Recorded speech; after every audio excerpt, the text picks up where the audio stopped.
सतपैता, जिसे माश की दाल पालक भी कहते हैं, इतना ज़्यादा मज़ेदार बनता है कि आप गोश्त और सब्जियों को भूल जाएंगे। एक बार अगर आपने ये माश की दाल पालक बना के तैयार कर लिया तो घर वाले हफ्ते में एक बार तो आपसे ये ज़रूर बनवाएंगे। तो चलिए इसकी रेसिपी को देख लेते हैं। तो सतपैता या माश की दाल पालक बनाने के लिए एक पतीली के अंदर हाफ कप ऑयल ऐड कर दिया है। ऑयल को हम गरम कर लेते हैं। ऑयल को गरम करने के बाद हमने यहाँ पर ले लिया है 1 टीस्पून ज़ीरा। तो 1 टीस्पून ज़ीरा ऐड करके ज़ीरे को हल्का सा फ्राई कर लिया है। और इसके साथ ही मैंने यहाँ पर 2 छोटे बंच लहसुन के ले लिए हैं। तो लहसुन इसमें थोड़ा ज़्यादा ही ऐड होगा। लहसुन को हमने बिल्कुल बारीक इस तरह से कट कर लिया है। अगर आपके पास बड़ा बंच हो तो एक बंच आप लहसुन का ज़रूर ऐड कीजिएगा। इसके साथ ही 6 से 7 बारीक कटी हुई हरी मिर्चें हमने इसमें ऐड कर दी हैं। और इन दोनों चीज़ों को भी हम ज़ीरे के साथ फ्राई कर लेते हैं। तो हमने इन दोनों चीज़ों को इतना फ्राई कर लेना है कि लहसुन के ऊपर हल्का सा गोल्डन सा कलर आना शुरू हो जाए। तो यहाँ पर आप देख सकते हैं हरी मिर्चें, ज़ीरा, लहसुन तीनों चीज़ें फ्राई हो चुकी हैं, गोल्डन सा कलर आ चुका है। इसके साथ ही मैंने यहाँ पर 2 बड़े साइज़ के टमाटर ले लिए हैं। तो टमाटरों को इस तरह से हमने छोटे छोटे क्यूब्स में कट कर लिया था। टमाटर ऐड करके टमाटरों को हमने इसके अंदर अच्छी तरह से मिक्स करके भून लेना है। इसके अंदर हम हाफ टी स्पून नमक ऐड कर देते हैं। नमक ऐड करने से टमाटर बहुत जल्दी सॉफ्ट हो जाएंगे। तो नमक ऐड करके इसको अच्छी तरह से मिक्स कर लेते हैं। और साथ साथ इसमें हम मसाले भी ऐड करते जाएंगे। तो हाफ टी स्पून हल्दी पाउडर ऐड कर दिया है, हाफ टी स्पून लाल पिसी हुई मिर्चें, हाफ टी स्पून लाल कुटी हुई मिर्चें हम इसमें ऐड कर देंगे। और साथ ही हाफ टी स्पून मैंने इसमें धनिया पाउडर भी ऐड कर दिया है। तो ये चारों मसाले ऐड करके इसको अच्छी तरह से मिक्स करके इसको हमने भूनना है। इतना भून लेना है कि टमाटर सॉफ्ट हो जाएं, टमाटर अच्छी तरह से गल जाएं और मसाला नीचे लगना शुरू हो जाए। आप देख सकते हैं साइडों से ऑयल भी ऊपर आना शुरू हो चुका है। तो यहाँ पर टमाटर बहुत अच्छी तरह से गल चुके हैं। इसको मैंने एक बार बहुत अच्छी तरह भून लिया था। अब इसके अंदर हम ऐड कर देते हैं आधा बंच पालक का। तो मैंने यहाँ पर पालक को बिल्कुल बारीक कट करके धो लिया था। बहुत अच्छी तरह से धोना है क्योंकि इसमें काफ़ी मिट्टी होती है। तो पालक को बिल्कुल बारीक कट करके हमने इसके अंदर ऐड कर दिया है। पालक ऐड करके पालक के साथ भी एक बार हम टमाटरों को अच्छी तरह से भून लेते हैं कि मसाला नीचे लगना शुरू हो जाए और ऑयल ऊपर आ जाए। अगर थोड़े से मोटे मोटे टमाटर नजर आए तो चमचे से आप इस तरह से उनको तोड़ सकते हैं।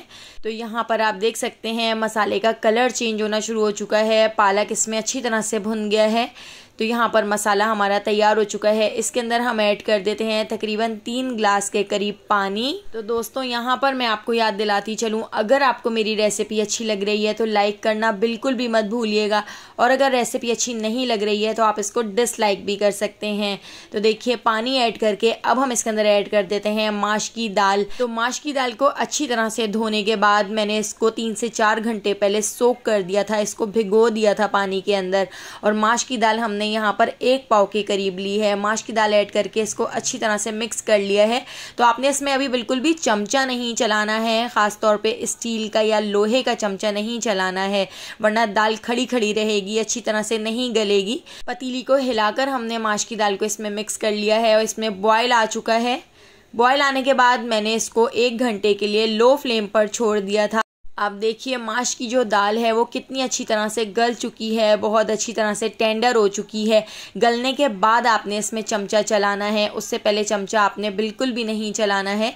अब मैंने यहाँ पर डोई ले ली है जिसे हम दाल वगैरह घोटते हैं। तो इस तरह से डोई से मैं माश की दाल को अच्छी तरह से घोट लेती हूँ। इस तरह से हमारा जो सतपैता है वो बहुत ही मज़ेदार बन के तैयार होगा। एक बार आप इस रेसिपी को ज़रूर ट्राई कीजिएगा, इतना पसंद आएगा कि आप इसको बार बार बनाने पर मजबूर हो जाएंगे। तो देखिए हमने इसको अच्छी तरह से घोट लिया है। अब मैं इसके अंदर ऐड कर देती हूँ 1.5 गिलास के करीब पानी। पानी ऐड करके इसको अच्छी तरह से मिक्स कर लिया है और इसको उबाल आने तक हम पका लेते हैं। जितनी देर हमारी इस दाल को उबाल आएगा इतनी देर हम दूसरे चूल्हे के ऊपर बना लेते हैं इसका ज़बरदस्त सा भगार। तो हम इसका भगार असली घी में बनाकर तैयार करेंगे।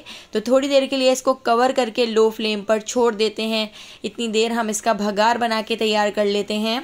तो मैंने यहाँ पर 5 टेबल स्पून असली घी ले लिया है। असली घी को हमने एक फ्राई पैन में ऐड कर दिया है। घी को गर्म करने के बाद हम इसके अंदर ऐड कर देते हैं हाफ टी स्पून ज़ीरा। ज़ीरे को 10 से 12 सेकंड फ्राई करने के बाद हम इसके अंदर ऐड कर देते हैं। यहाँ पर मैंने ले ली है एक छोटे साइज़ की प्याज जो हमने इस तरह से स्लाइस में कट कर ली है। इसके साथ ही हम इसके अंदर ऐड कर देते हैं लहसुन। 2 से 3 कलियां लहसुन की मैंने इस तरह से बारीक कट करके इसके अंदर ऐड कर दी हैं। यहाँ पर मैंने सूखी हुई लाल मिर्चें ले ली हैं। 5 से 6 हरी मिर्चें बारीक कट करके हमने इसमें ऐड कर दी हैं। तो हम इसका एक ज़बरदस्त सा भगार बना लेते हैं। इन सारी चीज़ों को हल्का सा गोल्डन होने तक हम फ्राई कर लेते हैं।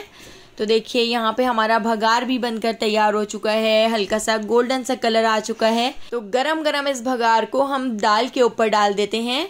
तो यहाँ पे हमारा बहुत ही मज़ेदार सा सतपैता बनकर तैयार हो चुका है। एक बार इस रेसिपी को ज़रूर ट्राई करके देखिएगा, बहुत पसंद आएगी। रेसिपी पसंद आई हो तो लाइक, शेयर और सब्सक्राइब करना बिल्कुल भी मत भूलिएगा और बेल आइकॉन के नोटिफिकेशन को ज़रूर ऑन कीजिएगा, क्योंकि डेली मैं आपके लिए बहुत ही मज़ेदार सी रेसिपीज़ लेकर आती हूँ। तो उन सारी रेसिपीज़ का नोटिफिकेशन आपको फ़ौरन मिल सकेगा और आप मेरी सारी वीडियोज़ वॉच कर सकेंगे। तो आने वाली वीडियो तक मुझे दीजिए इजाज़त। अल्लाह हाफ़िज़।